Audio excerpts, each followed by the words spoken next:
In this particular video, I'm going to show you how we showcase things on the front end.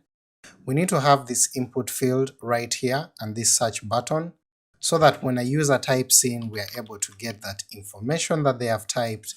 When they click the search, then we should be able to get that information, process it over the API, and then display the results on our front page.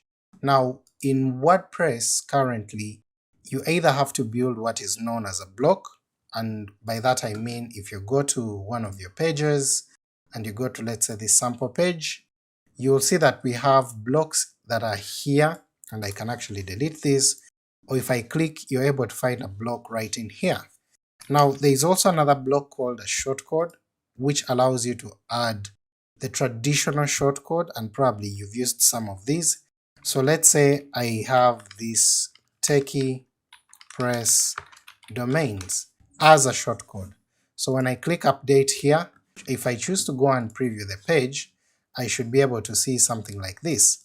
Now in our case, we're going to use this shortcode technology to be able to display a form like the one we have here, and then do different things with it. So if you are ready, let's jump into the code.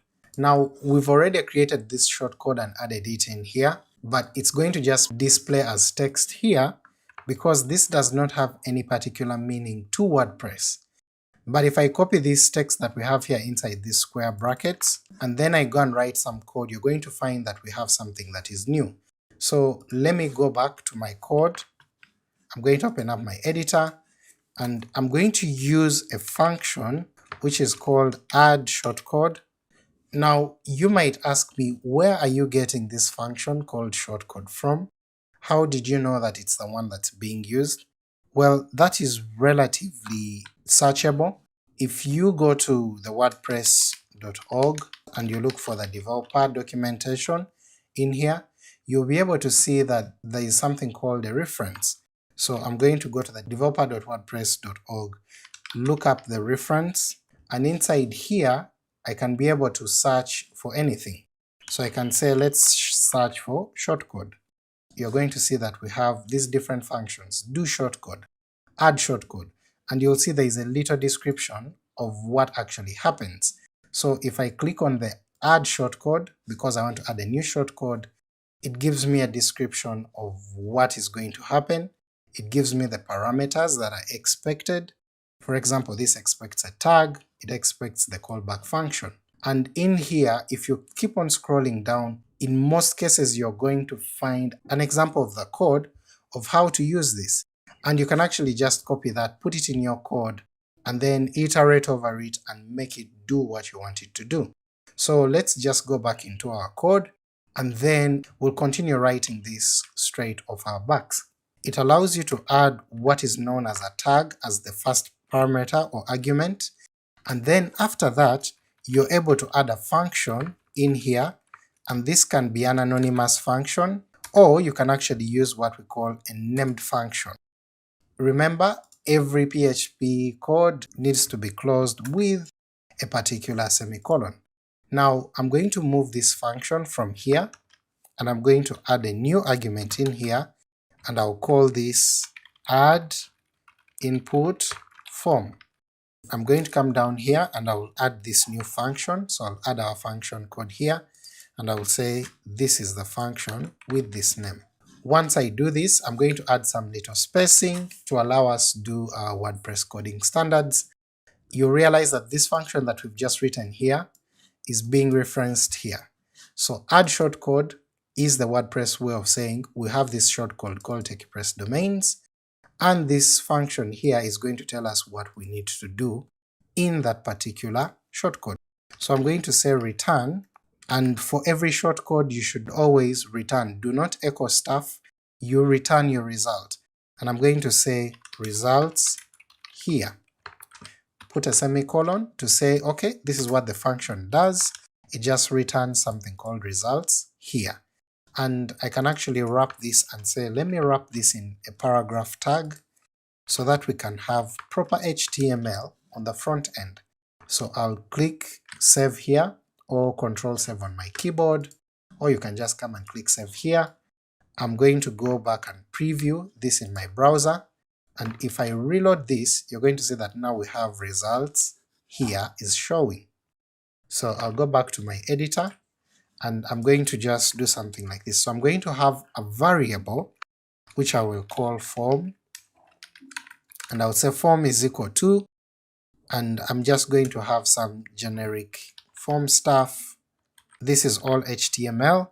Remember I told you that you require to have HTML as knowledge, and inside that form we're going to add an input field, and we shall say this is a type of text. We shall say our value, this input field has a value which is empty, and then we can say its name is going to equal to domain searcher input, and if I am to fix this HTML right, put a semicolon here, I'm going to say at the end of the day, let's return this variable called form and replace it here instead of this text. So I'm going to save this, I'll come back to my browser. If I reload this, you're going to see that we have a form field right here, and if I inspect this in my browser, you're going to see that we have our form, we have our input with the name of domain searcher input with a value that is broken because I've not fixed this right. So I'm going to go back to my code and make sure that is right. The value is this, it's empty. I need to close this text right here. And then inside this form we are going to have also another input field, which I'm going to make a type of submit, and of course the value will be search because that's what we want to have, and then we can just call this domain searcher submit. And basically let's just add a class to this, and also we'll add a class to the other one so that we can be able to style it with CSS. So I'll just use the same name as the name that we have here.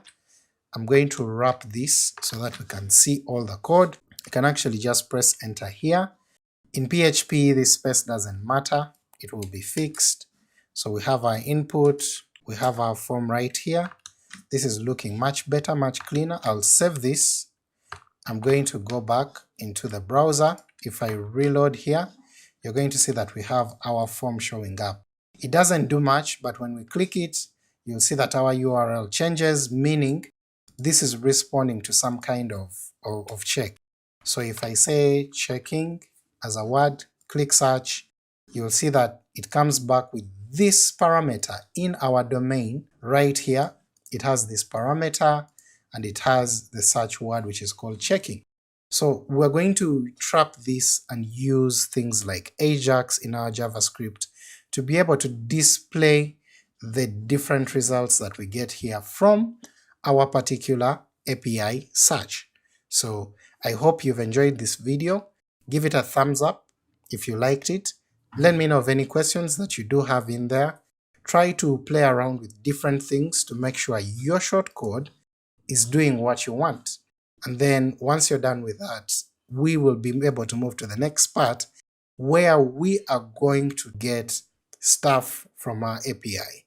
So for the first time we're actually going to query our API with information, bring it to our shortcode, display it, then we'll be able to tie the two together in the next video.